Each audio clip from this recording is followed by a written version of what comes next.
우리 같이 기도하겠습니다. 하나님 감사합니다. 이렇게 귀한 예배 시간에 이렇게 함께 모여서 예배할 수 있게 해주신 은혜에 너무나 감사합니다. 하나님, 나라가 여러 가지 바이러스와 여러 가지 문제들로 예배드리기가 점점 더 어려워지는 이때에 하나님, 그래서 우리가 더욱더 목이 마르고 더욱더 배가 고픈 심령으로 하나님께 나아왔습니다. 주님, 사람의 어떠함이 어떻게 우리들의 심령을 채울 수 있겠습니까? 하나님께서 우리 마음 가운데 은혜 주시고 회개할 것들을 깨달아 알게 해주시는 그 은혜가 우리에게 너무나 필요합니다. 하나님, 그저 돌아가지 않게 하여 주시고 반드시 하나님 만나고 각자의 자리에서 그 사랑을 깨닫고 돌아가는 은혜의 시간 될 수 있도록 하나님 역사하여 주시옵소서. 주님을 온전히 신뢰하옵고 우리 구주 예수 그리스도의 이름으로 감사하며 기도드립니다. 아멘. 아멘. 아멘. 만나 뵙게 돼서 반갑습니다. 저는 김미정 전도사라고 하고요. 제가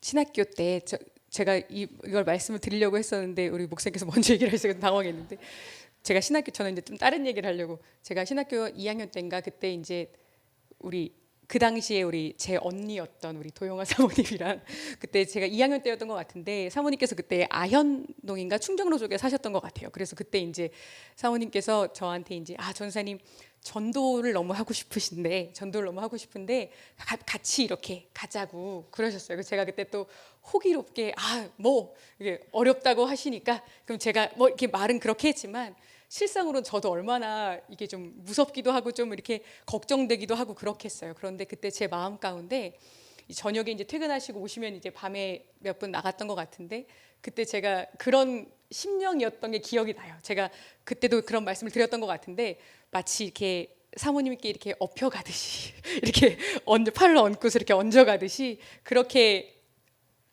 의지하는 마음으로 그 자리에 나갔던 기억이 납니다. 저도 굉장히 두렵기도 하고 제가 전도도 잘 못하고 영적으로 기도도 부족한 사람이었는데 사모님의 그런 것들에 힘입어서 나갔던 기억이 있어요. 제가 이 말씀을 왜 드리냐면 오늘 이 순간도 그런 마음으로 왔습니다. 굉장히 어렵고 또 힘든 때에 또 이렇게 성도님들과 우리 목사님과 사모님과 이렇게 함께 은혜 받고 또 그러고 싶어서 왔습니다. 그래서 어떤 부족하고 연약한 모습이 보이시더라도 너그럽게 양해해 주시고 저와 관계없이 꼭 하나님 만나고 돌아가시는 시간 되셨으면 좋겠습니다. 네. 밀양이라는 영화가 있습니다. 그 2007년에 개봉한 영화고요. 이청동 감독님이 만들었고 전도연 씨가 그 영화로 칸 영화제에서 여우주연상 탔던 밀양이란 영화가 있는데, 그 영화에서 굉장히 핵심적인 장면이 어떤 장면이냐면, 극중에 그 전도연 씨가 아이가 있는데 그 아이가 유괴범에게 유괴가 돼서 결국 죽임을 당하잖아요. 근데 그 엄마가 교회를 다니기 시작한 겁니다. 그 일 이후로. 원래는 신앙이 없다가 교회를 다니기 시작을 했는데 그 교회 전사님이나 성도님들께서 강권하시는 거예요. 그래서 그 살인범을 용서해라, 꼭 그렇게 용서했으면 좋겠다, 이제 막 강권을 하시니까 그 소신자인 그 극중 전도연 씨가 나름의 큰 결심을 하고 그 감옥으로 찾아갑니다. 찾아가서 꽃을 하나 들고 찾아가서 내가 당신을 용서하러 왔습니다. 내 어린 너무나 사랑하는 내 아들을 죽인 사람이지만 하나님의 사랑으로 용서하기를 원합니다 라고 말을 시작을 하는데, 그 살인범이 그 엄마를 보자마자 이렇게 얘기를 하는 거예요. 너무나 평안한 얼굴로, 자매님이 하나님을 만나셨다고 하니 너무 감사합니다. 저도 이 감옥에 와서 하나님에 대해서 알게 됐습니다. 하나님이 저를 다 용서해 주셨습니다. 저를 너무나 사랑하심을 알게 됐습니다. 자매님도 끝까지 하나님 안에 승리하시길 바란다고 오히려 되려 그런 말을 하는 거예요. 그러니까 극중 전도연 씨가 그 자리에서 무너집니다. 내가 정말 죽을 힘을 다해서 용서하러 찾아왔는데 왜 하나님은 나보다 먼저 저자를 용서하셨느냐고 쓰러지듯이 무너지는 그 장면이 굉장히 인상 깊었습니다. 그 장면을 통해서 아마 감독이 말하고자 하는 바가 있었겠지만, 저는 그 영화를 보고 이 감독님이 기독교에서 말하고 있는 회개에 대해서 잘 모르시는구나 라는 생각을 했습니다. 그래서 굉장히 이렇게 단순하게 그렸구나, 그런 생각을 했어요. 영화 속에서 자신이 용서받았다라고 이야기하는 그 살인범은 정말 회개한 사람이라면 가질 수 없는 표정과 말투와 태도였습니다. 죄는 정말로 무섭습니다. 하나님과 사람 앞에서 회개했어도 이미 잘라내고 돌아섰다고 해도 삶 가운데 그 죄의 흔적이 남는 것 같아요. 그 죄로 인해서 깊게 파인 상처가 우리 삶 속에서 완전히 사라지지는 않는 것 같습니다. 그래서 정말 회개한 사람은 그 죄의 무게를 압니다. 정말 기쁘고 너무 감사하고 내가 구원받았다라는 확신도 있지만 동시에 그는 그 누구보다 그 죄에 대해서 아파하고 자신의 인생의 그 지나간 시간에 대해서 깊이 후회하는 사람이기도 합니다. 내가 아무리 애를 써도 그 지나간 시간이 돌이킬 수 없고 가위로 잘라내듯이 잘라내고 싶어도 어쩔 수 없다는 것을 알기 때문이죠. 저는 오늘 다윗의 이야기를 통해서 죄의 영향력이 얼마나 무서운 것인지 이야기를 나누고 싶습니다. 우리는 모두 다 죄에 대해서, 다윗이 저지른 죄에 대해서 알고 있습니다. 충신이었던 우리아 장군의 아내 밧세바를 범했고요. 밧세바가 임신했다는 소식이 들리니까 어떻게든 그 죄를 덮으려고 우리아 장군을, 전쟁터에 나가 있던 우리아 장군을 불러서 밧세바와 동침시키려고 하죠. 그런데 너무 충성스러운 이 장군이 술을 마셔도 자기 집에 들어가질 않는 겁니다. 아무리 계략을 써도 집에 들어가질 않으니까 이제 다윗 왕 입장에서는 초조해져서 일부러 우리아 장군을 전쟁터 맨 앞으로 내보내요. 그래서 죽게 만듭니다. 그리고 밧세바를 자신의 부인으로 데리고 오죠. 하나님께서는 다윗의 이 죄를 나단 선지자를 통해 꾸짖으셨고요. 다윗과 밧세바가 간음하여 가진 아이는 태어나자마자 죽었습니다. 다윗이 울고 또 울면서 회개했고 그때 우리가 잘 알고 있는 시편 51편 말씀이 나왔죠. 그러고 나서 시간이 1년 후가 흘러서 다윗과 밧세바 사이에 두 번째 아이가 태어납니다. 우리가 잘 알고 있는 솔로몬입니다. 하나님께서 그 아이를 너무 사랑하셔서 내가 사랑하는 아이다 라는 뜻으로 여디디아라는 이름까지 지어주셨어요. 다윗은 다시 전쟁터에 나가서 큰 승리를 거두었고요.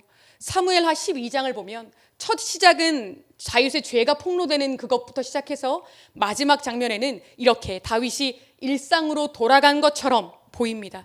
그 한 장 안에 몇 년의 이야기가 압축되어서 보이는 거예요.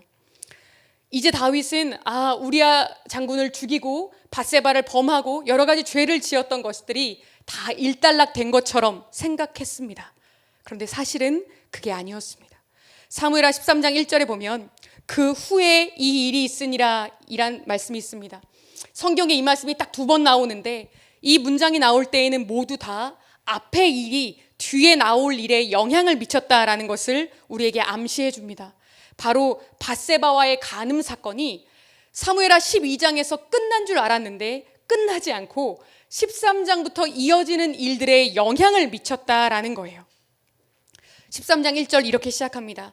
다윗의 아들 압살롬에게 아름다운 누이가 있으니 이름은 다말이라. 다윗의 다른 아들 암논이 그를 사랑하나. 다윗에게는 여러 명의 처에게서 낳은 여러 명의 자녀들이 있었는데 첫째가 암논이고 셋째가 압살롬이었습니다. 그리고 이 압살롬에게는 암논과 압살롬은 어머니가 다른 이복 형제였는데 이 압살롬에게는 어머니가 같은 동복 여동생이 있었어요. 그 이름이 다말입니다. 이 다말이 굉장히 아름다웠나 봐요. 그래서 첫째 오빠인 이복 오빠인 암논이 이 다말을 사랑하게 됐어요. 그리고 그 암논을 데려다가 이제 강간을 하죠. 그 당시의 시대상 근친 결혼이 가능했기 때문에 그러면 죄를 짓고 나면 자신이 욕보인 그 여동생을 데려다가 정식으로 자신의 부인을 삼아야 하는데 암논은 도리어 다말을 욕을 하고 쫓아내버렸습니다. 다말이 슬피 울면서 집으로 돌아오니까 압살롬이 묻죠. 이 모든 일을 다 알게 됐습니다. 그의 오라버니 압살롬이 그에게 이르되 네 오라버니 암논이 너와 함께 있었느냐? 그러나 그는 내 오라버니이니 누이야 지금은 잠잠히 있고 이것으로 말미암아 근심하지 말라 하니라. 이에 다말이 그의 오라버니 압살롬의 집에 있어 처량하게 지내니라. 그런데 그 후에 그 일을 들은 아버지 다윗의 반응이 무엇이었나요? 다윗 왕이 이 모든 일을 듣고 심히 노하니라. 심히 노하고 끝났습니다. 암논을 꾸짖고 얼른 다말과 암논을 결혼시킨다던가 어떤 조치도 취하지 않고 심히 노하고 그냥 끝나버렸습니다. 압살롬은 화를 참습니다. 압살롬은 암논이 그의 누이 다말을 욕되게 하였으므로 그를 미워하여 암논에 대하여 잘잘못을 압살롬이 말하지 아니하니라. 아무 말하지 않고 3년을 자신의 이복형을 향해서 분노를 키워갔던 거예요. 그리고 때가 되어서 3년 정도가 지난 후에 다윗의 장자였던 자신의 이복형인 암논을 죽여버립니다. 암논의 욕망과 그로 인한 왕자들끼리의 싸움, 이것은 마치 다윗과 밧세바의 간음 사건과는 아무런 연결점이 없는 것처럼 보여요.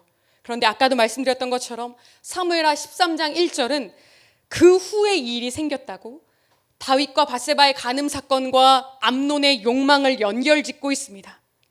여기서 우리는 사람의 눈에는 보이지 않지만 은밀하게 오고 가는 죄의 영향력에 대해서 생각해 볼 수 있습니다.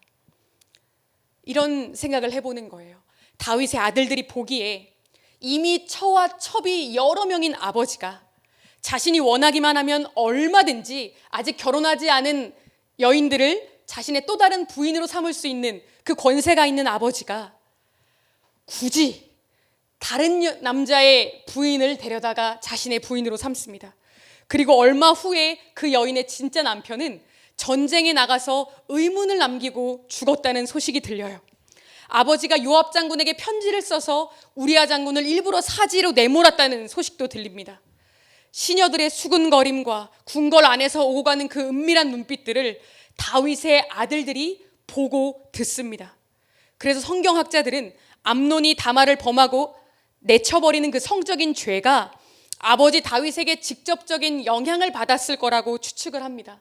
우리의 경험에 봐서도, 우리가 그냥 상식적으로 생각을 해봐도 그런 가정이라면 얼마든지 그 자녀들은 그렇게 될 수 있는 얘기지요. 아마도 다윗이 그래서 적절한 조치를 취하지 못했던 것 같아요.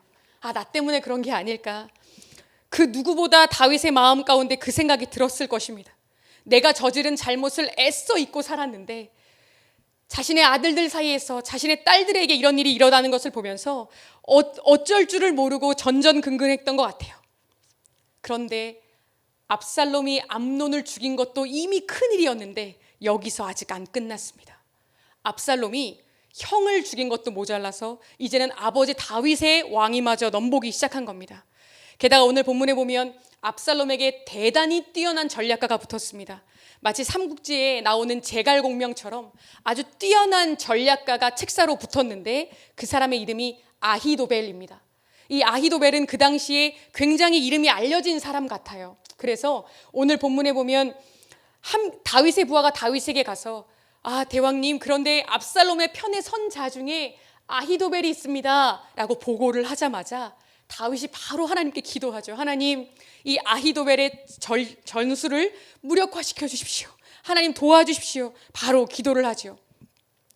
아히도벨은 다윗이 그렇게 경계를 할 수밖에 없는 그런 대단한 책사였던 거예요.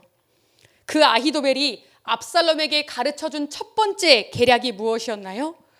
아버지의 후궁들을 백성들이 보는 대낮에 궁궐 옥상에서 범하라는 거였습니다. 마치 정복국의 왕이 그렇게 하듯이 자신의 어머니가 되는 그 계모뻘이 되는 그 다윗의 처첩들을 범하라고 한 거예요. 이 전략은 백성들의 마음 가운데 굉장한 충격을 주었을 것 같아요. 정말로 다윗 왕이 끝났구나. 자신의 부인이 저렇게 어려운 일을 당하는데도 아무것도 할 수 없구나. 이제 정말 끝났구나라는 굉장한 각인 효과를 주었을 것 같아요. 그때의 아히도벨이 베푸는 계략은 하나님께 물어서 받은 말씀과 같은 것이라 아히도벨의 모든 계략은 다윗에게나 압살롬에게나 그와 같이 여겨졌더라.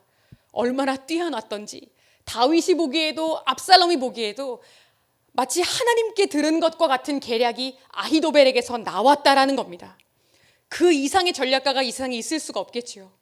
여러분, 그런데 이 아히도벨이 누군지 아시나요? 성경을 가만히 살펴보면 이 아히도벨은 밧세바의 할아버지로 추정됩니다. 제가 성경 두 구절을 함께 찾아보려고 하는데요. 사무엘하 23장 한번 찾아보시겠습니다. 사무엘하 23장 34절입니다. 사무엘하 23장 34절 제가 읽겠습니다. 마아가 사람의 손자 아하스베의 아들 엘리벨렛과 길롯 사람 아히도벨의 아들 엘리암과, 자, 그 다음 사무엘하 11장 찾아보겠습니다. 사무엘하 11장 3절 말씀입니다. 사무엘하 11장 3절입니다. 제가 읽겠습니다. 다윗이 사람을 보내 그 여인을 알아보게 하였더니 그가 아뢰되 그는 엘리암의 딸이요 햇사람 우리아의 아내 밧세바가 아니니이까. 이 말씀들에 따르면 아히도벨에게는 엘리암이라는 아들이 있습니다. 그리고 이 엘리암은 우리아 장군과 같이 다윗의 37명의 용사 중에 한 명이었어요. 엘리암은 자신의 딸이었던 밧세바를 자신의 동료인 함께 전쟁을 싸우는 장군이었던 우리아 장군에게 시집 보낸 겁니다. 그런데 어느 날 자신의 엘리암이 보기에, 또 아히도벨이 보기에 자신의 사위이자 자신의 친구인 우리아 장군이 전쟁터에 나가서 맨 앞에서 지원군도 없이 싸우다가 전사합니다. 그리고 자신의 딸이 갑자기 왕의 아내가 돼요.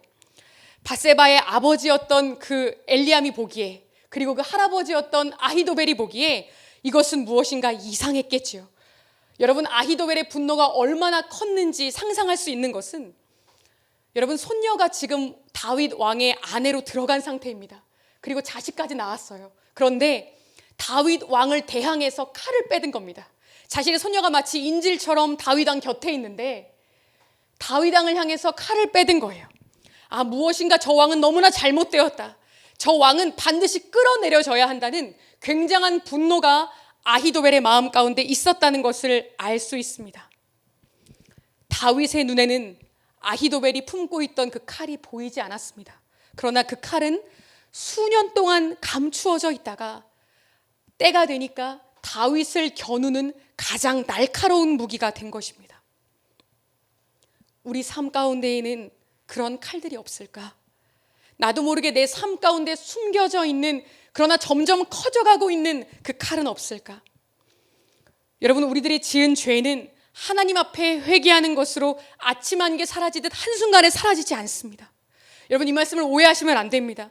하나님께는 깨끗하게 용서받습니다. 그러나 우리가 육신을 입고 이 땅에 살아가는 동안 우리는 반드시 그 죄의 영향력 가운데 그 죄에 대한 대가를 치르면서 살아가게 된다는 것입니다. 영화 밀양이 제대로 보여주지 못한 것이 바로 이 죄인이 감당해야 하는 대가입니다. 죄의 책임, 삶을 짓눌러버리는 그 엄청난 무게입니다. 내가 아무리 가슴을 쳐도 내가 죽인 아이가 살아나오지 못합니다. 내가 아무리 울어도 내 인생에 지나간 시간을 되돌릴 수 없습니다. 회개했다고 아무 일도 없었던 것처럼 웃으면서 살아갈 수 없습니다. 하나님은 다윗이 죄의 대가를 치르게 될 것을 경고하셨습니다. 나단을 통해 다윗의 죄를 꾸짖으실 때 이런 말씀을 하세요. 이제 네가 나를 업신여기고 햇사람 우리아의 아내를 빼앗아 내 아내로 삼았은즉 칼이 네 집에서 영원토록 떠나지 아니하리라. 오해하시면 안 됩니다. 하나님이 다윗을 벌 주신다는 것입니까? 하나님의 칼이 영원히 그 집을 떠나지 않도록 벌 주시고 또 벌 주신다는 말입니까? 아닙니다. 이것은 다윗이 저지른 죄의 결과입니다. 처음 이 말을 들었을 때 다윗은 그 의미를 몰랐을 것 같아요. 칼이 내 집에서 떠나지 않는다는 게 무슨 말일까? 아마 하나님께서 너무너무 화가 나셨다는 뜻인가 보다 생각했을 것 같아요. 그런데 시간이 흐르면서 내 아들, 딸들 사이에 그런 일이 벌어지고 또 자신의 생명까지 위협받으면서 쫓길 때, 목숨을 내놓고 쫓길 때 다윗은 그때서야 이 말씀의 의미를 깨달았을 것입니다. 아, 그 말씀이었구나. 하나님께서 칼이 내 집을 떠나지 않는다는 말씀이 이 말씀이었구나. 그리고 얼마나 가슴을 치면서 후회했을까요? 내가 한 번만 그때로 돌아갈 수 있다면, 내가 밧세바를 통해 욕정을 품었던 그때로 한 번만 돌아갈 수 있다면 내가 절대 그런 일을 하지 않았을 텐데, 나 때문에 내 백성들이 저렇게 전쟁터로 내몰리고 이 나라가 저렇게 혼란을 겪고 내 자녀들이 풍지박산이 나는구나. 다윗은 억장이 무너지는 심장이었을 것입니다. 마치 산 꼭대기에서 작은 눈덩이가 굴러 떨어지기 시작을 하는데 그 눈덩이가 다른 눈들과 결합하고 뭉쳐져서 처음에는 주먹만한 눈덩이였다가 산 아래에 이르면 집을 무너뜨릴 수 있는 거대한 눈사태가 되듯이 다윗이 저지른 죄 역시 다윗과 밧세바 둘 사이에 있었던 그 둘에 국한된 이야기인 줄 알았지만 밧세바의 가정을 무너뜨리고 다윗의 가정을 무너뜨리고 이스라엘 전체를 혼돈에 빠지는 그 무서운 결과를 낳게 된 것입니다. 여러분, 이 일이 우리 삶 가운데도 일어날 수 있습니다. 내가 지금 짓고 있는 욕망의 죄가 우리 가족 한 사람 한 사람에게 영향을 미칩니다. 지금 나의 이 모습을 보고 나의 어린 자녀들이, 내 주변의 가족들이 저래도 되는구나, 이런 상황에서는 저래야 하는 거구나 라고 생각하게 될 것입니다.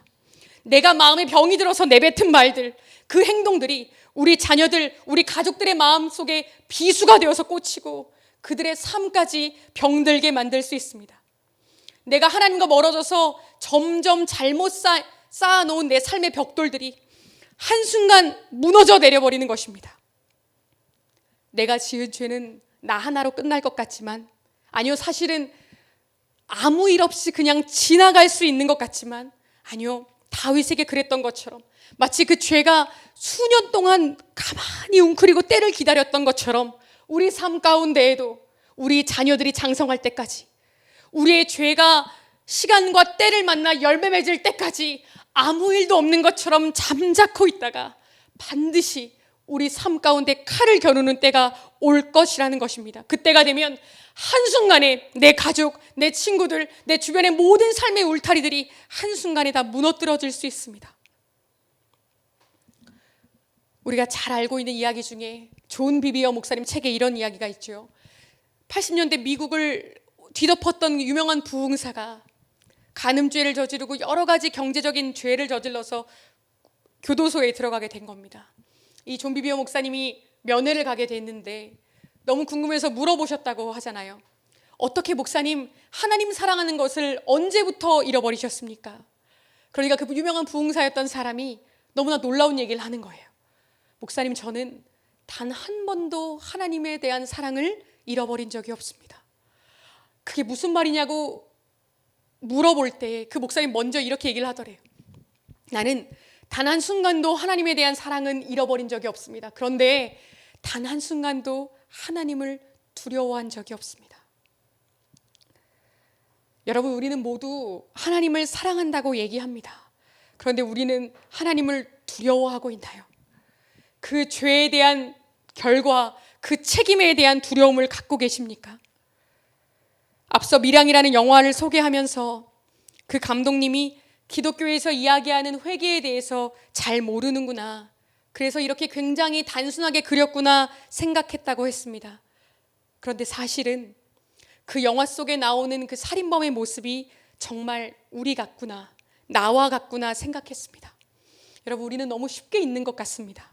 내가 어떤 죄를 저질렀는지, 내가 사단에게 휘둘릴 수 있는 어떤 약점을 갖고 있는지, 내 주변 사람들이 나에 대해서 어떤 평가를 지금도 내리고 있는지, 우리는 교회에 오면, 이렇게 설교하면, 전도하면, 누군가를 섬기면 내가 어떤 사람인지 다 잊어버리는 것 같습니다. 그리고 굉장히 하나님 앞에서 잘 지내는 것처럼, 굉장히 선하고 굉장히 귀한 사람인 척 나도 모르게 자신을 포장하는 것에 아주 능숙한 것 같습니다. 우리들의 실상을 모르는 사람들은 우리들의 그런 겉모습에 쉽게 속아 넘어갑니다. 그런데요, 우리들의 가족들, 우리들의 주변 사람들, 그런 사람들은 우리가 포장하는 그 신실한 겉모습에 도리어 상처를 받는답니다.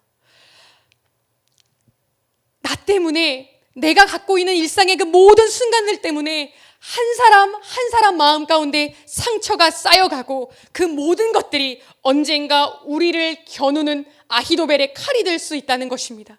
우리도 모르는 사이에 아히도벨을 키우고 있는 것입니다. 여러분, 그래서 우리 마음 가운데 하나님에 대한, 죄에 대한 두려움이 있다는 것은 놀라운 은혜입니다. 고린도후서 이런 말씀이 있습니다. 내가 지금 기뻐함은 너희로 근심하게 한 까닭이 아니요 도리어 너희가 근심함으로 회개에 이른 까닭이라. 너희가 하나님의 뜻대로 근심하게 된 것은 우리에게서 아무 해도 받지 않게 하려 함이라. 하나님의 뜻대로 하는 근심은 후회할 것이 없는 구원에 이르게 하는 회개를 이루는 것이요 세상 근심은 사망을 이루는 것이니라. 죄로 인한 근심, 슬픔, 그것은 누구에게나 주어지는 것이 아닙니다. 여러분, 다윗을 쫓았던 사울 왕도 마음 가운데 죄책감은 있었어요. 그래서 다윗을 향해서 2번이나 사과하잖아요. 너무 미안하다고 사과하고 뉘우치잖아요. 그런데 진짜 회개하는 마음, 정말 죄에 대한 두려움은 일평생 자신의 배에 칼을 꽂고 자살할 때까지 그의 마음 가운데 없었습니다. 값싼 죄책감이 아니라 정말 죄를 멈추게 하고 회개에 이르게 하는 그 거룩한 슬픔, 근심, 두려움은 우리 사람이 마음대로 가질 수 있는 것이 아니라 하나님의 은혜라는 것입니다. 저에게 처음 그 두려움이 찾아왔을 때 저는 그냥 고통스럽기만 했습니다. 잠도 잘 자지 못하고 잠을 자다가도 심장이 두근거려서 깨어나는 거예요. 새벽이고 몇 시고 깨어나면 마음 가운데 이런 음성이 들려요. 너는 설교하고 너는 전도하고 너를 통해 말씀을 듣는 사람들은 천국 갈지 몰라도 정작 너는 지옥 갈 거야 하는 음성이 제 마음 가운데 두렵게 들리는 겁니다. 예배를 드리려고 앉아 있으면 목사님과 전사님들을 통해서 선포해 주시는 그 심판의 말씀이 정말 저를 향한 말씀 같은 거예요. 그래서 정말 다니엘서에 나오는 말씀처럼 다리가 후들거려서 일어나지를 못하겠더라고요. 예배가 끝나고도 일어나지를 못하고 한참을 빈 본당에 앉아 있다가 집으로 돌아가려고 하는데 너무 힘이 들고 괴로운 겁니다. 정말 실질적으로 너무 무서운 거예요. 다락방에 말씀을 들으러 버스를 타고 가면 그날따라 차에 치여 죽은 개와 고양이를 무지하게 봤는데 3마리, 4마리를 보고 다락방까지 가는 거예요. 그런데 그날따라 우리 목사님께서 회개하지 않고 교회만 다니는 성도는 마치 차에 치여 죽은 개와 같다고, 그 고양이와 같다는 말씀을 하시는데 제가 너무너무 무섭고 괴로웠습니다. 그래서 저는 너무 고통스러워서 그 순간이 저주받은 것처럼 느껴졌어요. 그런데 이제는 압니다. 아, 그것은 은혜였구나. 그때의 그 두려움과 정말 사시나무 떨리듯 떨렸던 그 두려움은 정말 은혜였구나. 왜요? 그것이 없었다면 죄에서 벗어나지 못했을 겁니다. 마치 양치기 개가 무리에서 떠나서 마음대로 달려가는 그 양을 무섭게 쫓고 몰아서 자신의 주인에게로 인도하듯이 그 두려움과 근심과 슬픔이 우리 죄인들을 하나님께로 등 떠밀어 가는 것입니다. 여러분, 이 시간이 해이해져 있는 저를 또 우리 모두를 하나님께로 그렇게 몰아가는 시간 되기를 소원합니다. 죄 가운데 있으면서 두려움이 없으십니까? 내 주변 사람들이 나에 대해서 어떤 말을 하는지 알고 있으면서 그 원망과 그 가슴 아픈 상처들을 알고 있으면서 아무렇지도 않고 이것은 다 저 사람들 잘못처럼 느껴지십니까? 이건 작은 거니까 괜찮아, 이거는 누구나 다 그런 거니까 괜찮아 라고 합리화하시면 안 됩니다. 끊임없이 뒤돌아보면서 우리들의 작은 삶의 조각들을 점검해 나가지 않으면 언젠가 그것들이 태산처럼 우리를 짓누를 그날이 있을 것입니다. 꼭 기억했으면 좋겠습니다. 우리들의 죄는 반드시 드러납니다. 숨어서 지을 수 있는 죄는 없습니다. 하나님께 궁극적으로 용서받을지라도 이 땅에서 반드시 어떤 모습과 모양이든 그 대가를 감당하게 될 것입니다. 그러면 자신이 용서받은 죄인인 것을 아는 사람은 어떻게 살아갈까요? 용서받은 죄인들은 어떻게 살아가야 할까요? 여러분, 다윗이 어떻게 살아갔으면 좋았을까요? 그냥 지금 오늘날의 우리들의 상식으로 생각을 해보면 가장 먼저 그는 밧세바의 가정에, 그 우리아의 가정에 무엇인가 사죄와 책임을 해야 될 것 같습니다. 그리고 군의 최고 통수권자인 왕이 자신에게 충성을 바쳤던 장군을 자신의 욕심 때문에 죽게 했으니까 그에 대해서도 책임을 져야겠죠. 그런데 다윗은 그 어떤 것도 제대로 하지 못한 것 같습니다. 아마 그 당시의 문화가 지금과는 너무나 다르기 때문에 절대 권력을 가지는 왕이 그렇게 사과하고 책임을 지는 것은 그 당시에 있을 수가 없었을 것 같아요. 그런데 다윗 왕 개인은 하나님 앞에서 용서받은 자의 애통함이 있었던 것 같습니다. 그는 자신의 왕위를 빼앗으려고 자신의 목숨을 노리고 쫓아오는 그 아들을 향해서 맞서 싸우지 않습니다. 울면서 맨발로 조용히 성을 빠져나갑니다. 다윗은 평생 동안 전장에서 승리했던 왕이었어요.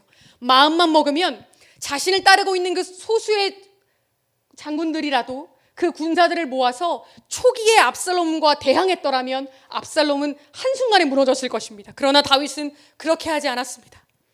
나중에 압살롬이 자신의 부하에게 죽임을 당했을 때에도 다윗 왕은 슬퍼서 울었습니다. 압살롬은 너무나 나쁜 아들이었지만, 반란군의 대장이었지만 그 압살롬을 향해서 내 아들아, 내가 너를 대신해서 죽을 수 있다면 하고 가슴을 치면서 울었습니다. 여러분, 성적인 문제도 마찬가지였습니다. 여러분, 열왕기상 1장 한번 찾아보실까요? 열왕기상 1장 1절부터 4절에 굳이 없어도 될 것 같은 장면이 성경에 나옵니다. 열왕기상 1장 1절부터 4절에 이런 얘기가 나오는데, 우리 주 왕을 위하여 젊은 처녀 하나를 구하여 그로 왕을 받들어 모시게 하고 왕의 품에 누워 우리 주 왕으로 따뜻하게 하시리이다. 신하들이 노년의 다윗을 위해서 전국을 뒤져서 아름다운 처녀였던 아비삭을 다윗의 침실에 넣어준 겁니다. 그 당시에 문화였겠죠. 그런데 다윗이요, 그 어린 처녀를 품지 않고 그대로 돌려보냅니다. 여러분, 이 장면이 성경에 왜 굳이 있었을까요? 저는 그렇게 생각을 합니다. 중년의 나이에 다윗은 정욕에 못 이겨 한 가정과 국가를 뒤흔들 만한 어마어마한 죄를 지었습니다. 그러나 하나님 보시기에 노년의 다윗은 그 죄와 싸워갔던 것 같아요. 그 삶과 그 중심을 하나님 보시기에 귀했던 것 같습니다. 하나님 보시기에 용서받은 죄인다워서 하나님은 아마 알려주고 싶으셨던 것 같아요. 다윗은 평생 동안 그 죄를 회개하며 이렇게 살았고 노년에는 이렇게 보다 성장한 모습으로 내 곁에 왔다라고 알려주고 싶지 않았을까 생각합니다. 그래서였을까요? 다시 오늘 본문의 시점으로 돌아옵니다. 아히도벨이 아주 기가 막힌 전략을 압살롬에게 얘기를 했어요. 대왕님, 이제도 다윗은 오늘 밤에 군사를 모아서 한 번에 치면 저 다윗 무너집니다. 다른 군사들은 죽일 것도 없이 다윗 왕 한 사람만 죽이면 저 군대는 무너질 것입니다. 그러니까 역습하시자고 아히도벨이 계략을 낸 거예요. 그런데 그 자리에 다윗 왕을 위해 위장으로 들어갔던 후세라는 사람이 있었습니다. 이 후세라는 사람이 일부러 아히도벨과 정면으로 반대되는 이야기를 다윗에게 합니다. 아닙니다. 지금 치면 안 됩니다. 당신의 아버지 다윗은 전쟁에 능한 왕이기 때문에 지금 치지 마시고 군사를 모았다가 전열을 재정비해서 나중에 치자고 이야기합니다. 만약 그때 압살롬이 아히도벨의 말을 듣고 그대로 쳤다면 다윗 왕에게는 기회가 없었을 것입니다. 그런데 그때 하나님의 도우시는 손길이 역사합니다. 상반되는 양쪽의 이야기를 들은 압살롬과 지휘관들이 모두 후세의 의견대로 하는 것이 좋겠다고 결정을 내린 것입니다. 압살롬과 온 이스라엘 사람들이 이르되 아렉 사람 후세의 계략은 아히도벨의 계략보다 낫다 하니 이는 여호와께서 압살롬에게 화를 내리려 하사 아히도벨의 좋은 계략을 물리치라고 명령하셨음이더라. 하나님의 역사하심으로 압살롬이 좋은 아히도벨의 계략을 물리치고 후세의 계략대로 하게 된 것입니다. 여러분, 이것이 회개의 길을 걸어가고자 하는 우리 용서받은 죄인들의 희망입니다. 회개의 길을 걸어가고자 할 때 하나님께서 우리들을 도우시는 손길이 있다라는 것입니다. 우리는 여전히 부족할지라도, 여전히 거칠고 모나고 깎이지 않은 부분들이 있다 하더라도 마음의 중심으로 진실하게 회개의 길, 회개에 합당한 열매를 맺고자 몸부림치는 그 삶을 살아갈 때 나는 저 앞에 아히도벨의 칼이 있다는 것이 보이지 않고 미처 대비할 수 없는 그 순간에 하나님께서 우리를 도와주신다라는 것입니다. 여러분, 이 말씀을 오해하시면 안 됩니다. 저는 지금 두 가지 이야기를 드린 것입니다. 첫째, 죄에는 반드시 대가가 있으니 우리는 그 죄를 짓지 않도록, 아히도벨의 칼을 만들지 않도록 예방해야 된다라는 말씀이었고, 그리고 두 번째, 그러면 이미 죄를 지은 우리들에게는 어떻게 해야 할까 하는 서로 다른 차원의 이야기입니다. 아무 일도 없이 덮어주실 거라는 게 아닙니다. 면죄부를 주실 거라는 게 아닙니다. 마치 우리 아이가 물건을 훔치면, 전 옛날에 그런 거 참 많이 했는데, 물건을 훔치면 너 잘못했으니까 네가 알아서 하고 책임져 하고 쫓아내지 않잖아요. 속이 상하고 너무 힘들어도 그 아이 손을 잡고 그 아이와 함께 가잖아요. 함께 가서 우리 아이가 훔친 것이지만 이건 내 잘못이라고, 제가 죄송하다고, 어떻게든 변상하겠다고 우리 부모들이, 우리 보호자들이 얘기하잖아요. 그런 것처럼 우리 하나님께서도 우리들의 죄졌다고 우리 죄인들을 쫓아내시는 것이 아니라 네가 다 감당하고 와, 네가 책임져 라고 내미시는 것이 아니라 우리들의 손을 잡고 함께 나서 주신다라는 것입니다. 나 같은 것도 괜찮을까? 내가 이렇게 큰 잘못을 저질렀는데, 내가 우리 아이에게, 내가 우리 주변 사람들에게 이렇게 큰 상처를 입혔는데 나도 뻔뻔하게 하나님의 도우심을 구할 수 있을까? 그런 우리들에게 주시는 하나님의 말씀입니다. 하나님께서 구하시는 제사는 상한 심령이라. 하나님이여, 상하고 통회하는 마음을 주께서 멸시하지 아니하시리이다.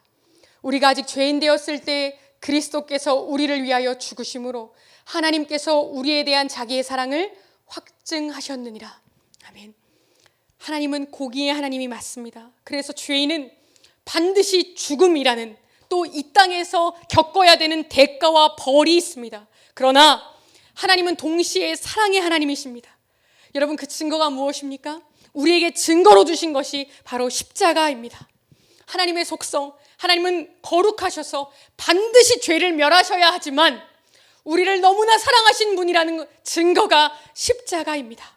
하나님은 정의로운 심판관이시면서 동시에 마치 어미닭이 새끼들을 품듯이 우리를 품에 안으시는 그 사랑의 하나님이시라는 것입니다. 제가 종종 이 말씀을 예화를 드리는데, 제가 죄 가운데 있다가 이제 그 죄를 정리하고 제 차원에서 죄를 정리할 수 있는 것을 다 정리하고 그 다음에 무엇인가 벌을 받아야 할 것 같았습니다. 죄인은 그냥 끝나면 안 되지, 뭔가 혼이 나야 하고 벌을 받아야 하지 라는 결심이 들었어요. 여러분, 이 결심을 하기까지 너무 힘들었습니다. 너무너무 힘들었어요. 이것을 고백했을 때 나에게 찾아올 그 비난과 내가 감당해야 될 것들이 두려워서 죄인 줄 알면서도 무섭고 두려웠습니다. 그런데 어느 순간 하나님의 그 몰아가시는 은혜로 내가 어떠한 벌을 받더라도 이제는 괜찮아, 이제는 회개를 진짜 하기 위해서 벌을 받아야겠다라는 그 순간이 있었어요. 그래서 제가 목사님께 편지를 썼다고 했습니다. A4용지 3장으로 앞뒤로 빽빽하게 다 썼어요. 말로 하긴 용기가 없으니까 제가 지은 죄를 다 써서 목사님께 갔습니다. 목사님께 갔는데 목사님께서 그날따라 집회를 가셔서 안 계신 거예요, 사택에. 근데 오늘의 그 기회를, 이 결단하는 마음을 놓치면 더 이상 회개의 기회가 없을 것 같았어요. 그래서 목사님께 전화를 했습니다. 목사님 집회 끝나실 시간에 맞춰 그 목사님 방에서 전화를 했어요.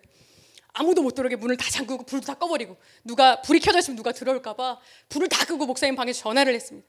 목사님, 제가 목사님께 꼭 드리고 싶은 말씀이 있습니다.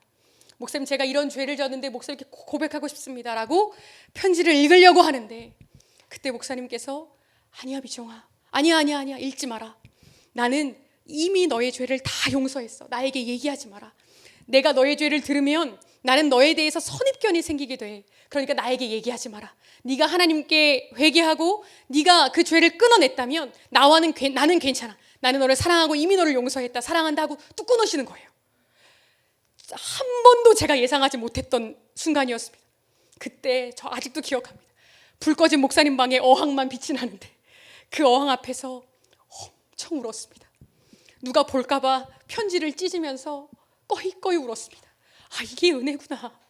나는 모든 것을 다 감당할 각오를 하고 나아갔는데, 내가 모든 것을 감당하려고 혼나려고 나아간 것인데 하나님께서 내 수치를 가려주시는구나. 제가 이 말씀을 드리는 이유가 있습니다. 부끄러운 이야기고 자랑할 것이 없는 이야기지만 고민하시는 분들께 마지막 힘을 드리고자 하는 것은, 우리가 모든 것을 다 각오하고 우리가 모든 것을 감당할 대가를 치르고 나아가고 진정으로 회개하고자 할 때 하나님은 우리를 건져주신다는 것입니다. 우리들의 마지막 수치의 자리에서 우리를 건져주시고 회개할 수 있는 길로, 아름다운 길로. 저는 죄인은 슬프게 울면서 평생을 괴로워하며 살아야 할 줄 알았습니다. 그게 마땅하다고 생각했습니다. 그게 제 율법적이었던 제 인식이었어요. 그런데 그때 알았습니다. 나도 행복할 수 있구나. 내가 행복해도 되는구나. 내가 웃어도 되는구나. 여러분, 그러니까요, 그 순간에 모든 것들이 새롭게 보이는 거예요. 웃을 수 있다는 것, 죄 용서받았다는 기쁨이 이렇게 큰 것이구나.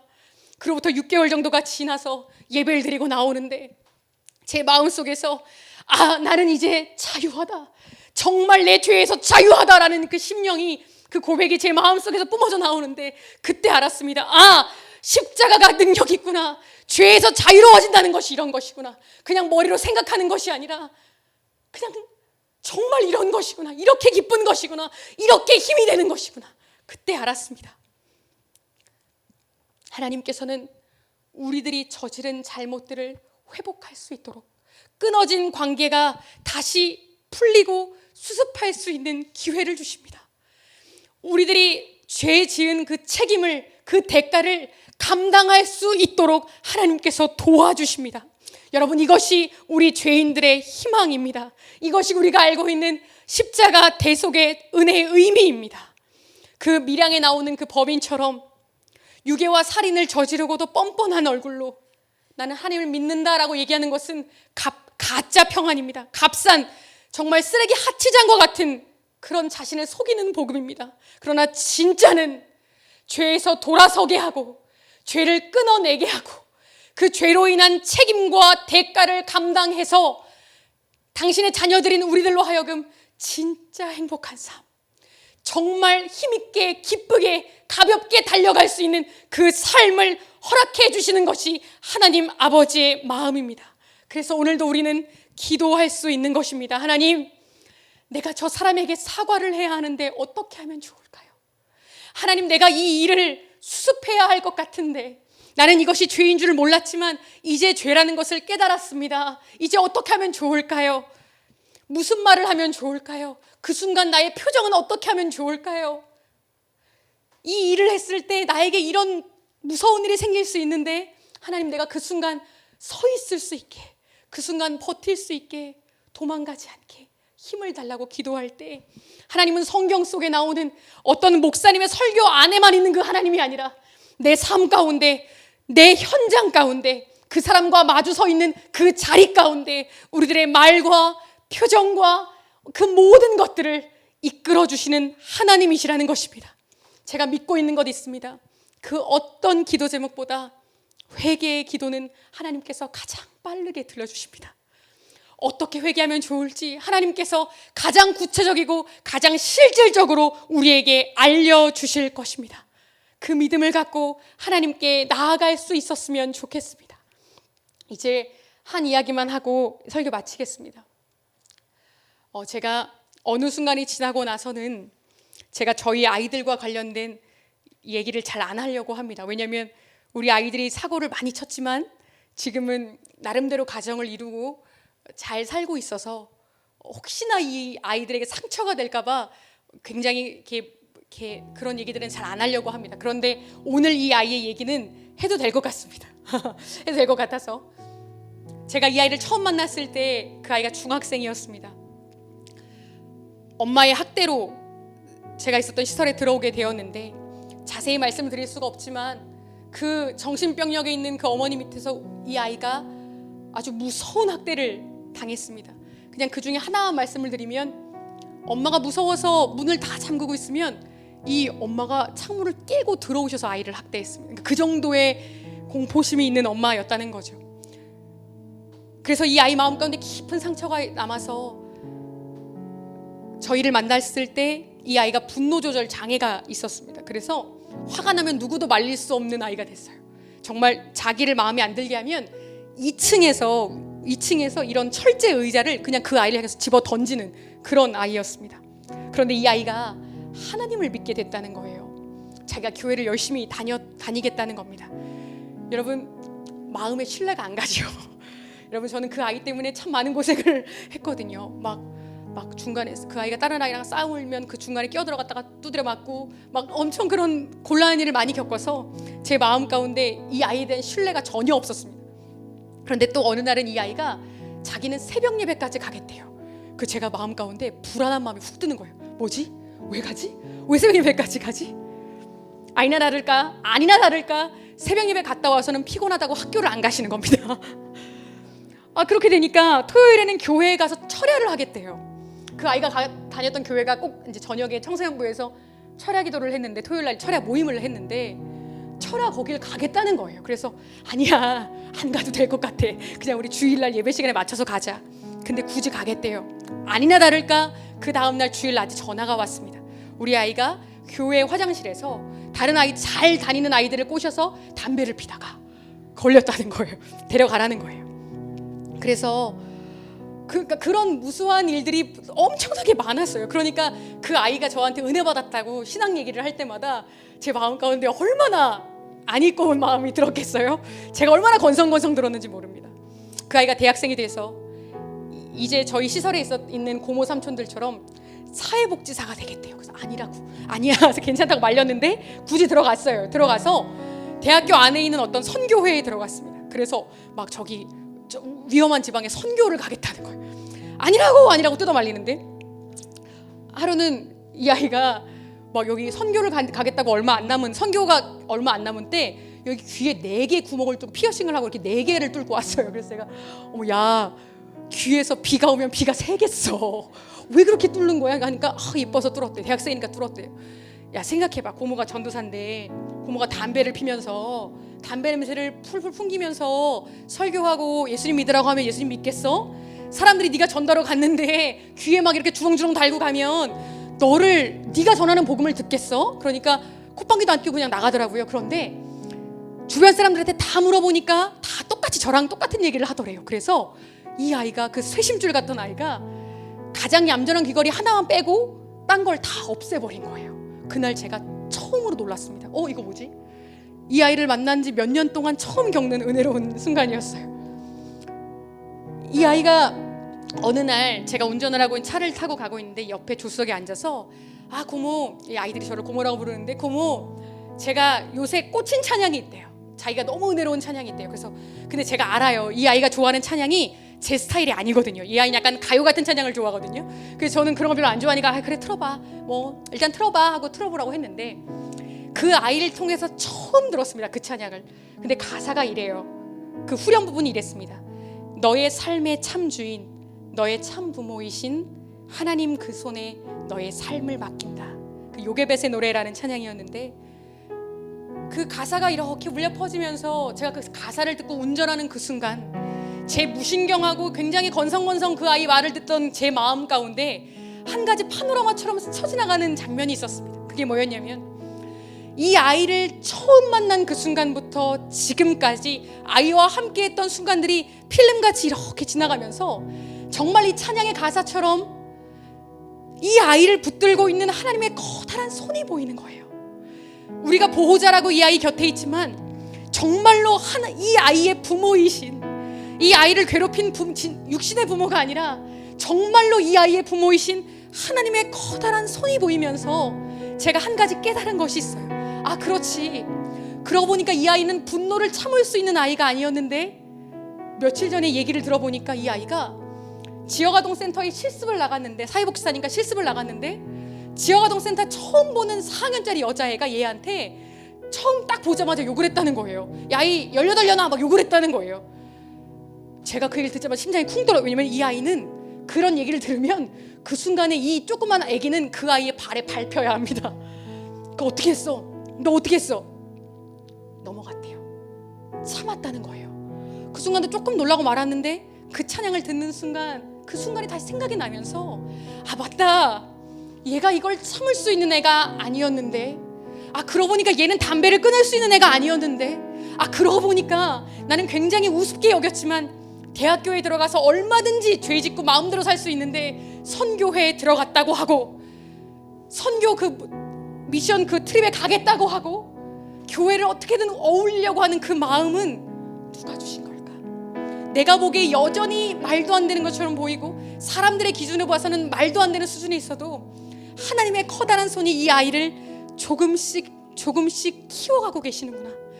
여전히 부족하고 여전히 작은 아이 같아도 그 믿음을 사람의 눈으로는 볼 수 없어도 하나님께서 보고 계시는구나, 이 생각이 드니까 제 마음 가운데 이 아이를 평가했던 교만하고 정죄한 마음이 무너지고 쓰러지는 거예요. 하나님을 믿습니다. 하나님, 이 아이 뒤에서 이 아이를 지금도 붙들어주고 계시는 하나님을 제가 신뢰합니다. 그러니 저는 함부로 판단하지 않고 함부로 정죄하지 않겠습니다. 최근에도 이 아이가 어떤 사고를 치고 있다는 게 지금도 제 귀에 들려요. 근데 그때 이 찬양을 틀어놓고 듣는 겁니다. 하나님의 커다란 손 앞에 저도 겸손히 무릎을 꿇는 겁니다. 그러면서 다른 아이들을 생각합니다. 아, 이 아이는 이런 죄를 졌는데 지금 이렇게 살고 있네. 아, 이렇게 말도 안 되는 삶을 살았는데 하나님의 정말 놀라운 은혜로 이렇게 살고 있네. 그리고 저를 생각합니다. 이 아이들을 붙들어 주신 하나님, 말도 안 되는 상황 가운데 이렇게 붙들어 주신 하나님, 그리고 지금의 저를 생각합니다. 하나님 보시기에 이 아이들과 나는 다를 것이 없을 텐데 이렇게 모자라고 이렇게 부족하고 여전히 과거의 죄로 돌아가려고 하는 이 악하고 더러운 습성을 가지고 있는 저인데 하나님께서 이렇게 설교할 수 있는 기회를 주시고 웃을 수 있는 삶을 주시고 사랑받고 사랑을 줄 수 있는 그 삶 가운데로 저를 살게 해주시는 하나님의 은혜가 있다는 것입니다. 여러분, 저는 그래서 용서받은 죄인의 자리가 너무나 행복하고 귀하고 감사합니다. 많은 목사님들 이런 말씀하세요. 하나님이 왜 심판의 하나님이시냐, 하나님이 사랑이신데 어떻게 심판하실 수가 있냐 라고 얘기를 하면서 지옥이 없다고 얘기해요. 하나님은 사랑이시니까 죄 같은 것도 없고 하나님은 무조건 우리를 사랑하시니까 다 천국 보내실 거라고 얘기해요. 그러나 저는 그 말에 흔들리지 않습니다. 우리들이 죄인이라는 것은 예수님을 잘못 믿으시는 그분들이 함부로 얘기하는 것처럼 저주도 아니고 사람들을 올가매는 그런 것도 아니고 우리들이 죄인이라는 것은 하나님의 은혜라는 그 상징입니다. 하나님이 우리를 얼마나 사랑하시는가를 보여주는 감사의 조건입니다. 우리가 그럼에도 불구하고 행복할 수 있고 그럼에도 불구하고 하나님을 믿는다고 고백할 수 있는 은혜의 고백이지 다른 어떤 것이 아닙니다. 우리들의 주변 사람들은 우리를 보고 안 된다고 해도 내 스스로 나에 대해서 희망을 걸 수 없어도 하나님은 여전히 우리를 사랑하시고 우리를 회개의 길로 가장 아름다운 길로 인도하시는 분이십니다. 그래서 여러분, 우리 함께 기도하겠습니다. 하나님, 저를 회개의 길로 인도해 주십시오. 하나님, 다윗이 평생을 걸쳐서 걸어갔던 그 회개의 길을 저도 걸어가게 해 주십시오. 하나님, 반드시 변화된 삶을 살아가는 제가 되게 해 주십시오. 그저 말로만 하는 것이 아니라 저의 눈빛, 표정, 행동, 말투, 삶의 작은 부분부터 진실로 하나님의 자녀다운 그 삶을 살아갈 수 있게 하나님 제 손 잡고 함께 동행해 주십시오. 우리 이 시간에 소원하시는 영혼들 주여 부르고 통성으로 기도하겠습니다.